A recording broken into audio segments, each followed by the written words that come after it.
VAT বাড়ানোর ২ সপ্তাহের মধ্যে কিছু পণ্য, সেবায় ভ্যাট ও সম্পূরক শুল্ক কমালো জাতীয় রাজস্ব বোর্ড এনবিআর। এ তালিকায় রয়েছে মুঠোফোন সেবা, রেস্তোরাঁ, নিজস্ব ব্র্যান্ডের পোশাক, মিষ্টি, ওষুধ, নন এসি হোটেল, ওয়ার্কশপ ইত্যাদি। সাধারণ মানুষ ও ব্যবসায়ীদের সমালোচনা ও প্রতিবাদের মুখে ভ্যাট বাড়ানোর ২ সপ্তাহের মধ্যে কিছু পণ্যের ক্ষেত্রে পিছু হটল এনবিআর। বুধবার ২২ জানুয়ারি এ সংক্রান্ত ৪টি আদেশ জারি করেছে এনবিআর। এনবিআরের পাঠানো সংবাদ বিজ্ঞপ্তিতে বলা হয়, এতে এসব পণ্য ও সেবার দাম বাড়বে না। ২০২৪-২৫ অর্থ বছরের মাঝপথে এসে আন্তর্জাতিক মুদ্রা তহবিল IMF এর শর্ত পূরণে ৯ জানুয়ারি এক অধ্যাদেশের মাধ্যমে শতাধিক পণ্য ও সেবায় ভ্যাট ও শুল্ক বাড়ানো হয়। উচ্চ মূল্যস্ফীতির এ সময়ে হঠাৎ বিপুল সংখ্যক পণ্য ও সেবায় ভ্যাট বাড়ানোর এ সিদ্ধান্তে অন্তর্বর্তী সরকার ব্যাপক সমালোচনার মুখে পড়ে। বিভিন্ন ব্যবসায়ী সংগঠনও ভ্যাট বাড়ানোর সিদ্ধান্তের প্রতিবাদ জানায়।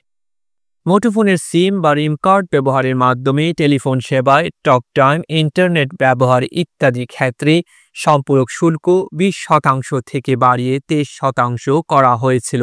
এই সম্পূরক শুল্ক হার এখন আগের জায়গায় ফেরত নেওয়া হয়েছে। অন্যদিকে ইন্টারনেট সংস্থার ISP সেবার ওপর আরোপিত 10% সম্পূরক শুল্কও প্রত্যাহার করা হয়েছে। নতুন আদেশ অনুসারে আগের মতোই রেস্তোরাঁর খাবারের বিলের ওপর ৫% ভ্যাট আরোপ হবে। রেস্তোরাঁর খাবারের বিলের ওপর ভ্যাট ৫% থেকে বাড়িয়ে ১৫% করা হয়েছিল। নতুন অধ্যাদেশে এখন বাড়তি ভ্যাট প্রত্যাহার করা হয়েছে। রেস্তোরাঁর মতো তৈরি পোশাকের ক্ষেত্রেও ভ্যাট কমানো হয়েছে।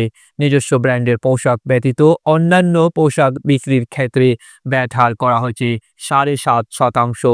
নতুন করে ভ্যাট বাড়ানোর সিদ্ধান্তের আগে এ হার ৭.৫%ই ছিল।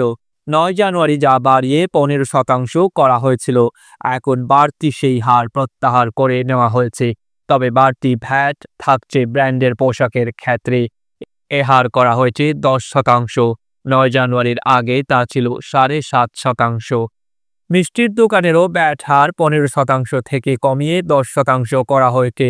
৯ জানুয়ারির আগে মিষ্টির দোকানে ৭.৫% ভ্যাট ছিল, পরে মিষ্টির দোকানে ভ্যাট হার বাড়ল ২.৫%। এছাড়া নন এসি হোটেলের ওপর ভ্যাট হার ১৫ থেকে কমিয়ে 10% করা হয়েছে। অন্যদিকে মোটর গাড়ির গ্যারেজ ও ওয়ার্কশপের ভ্যাটেও পরিবর্তন আনা হয়েছে। এখানে 10% ভ্যাট করা হয়েছে।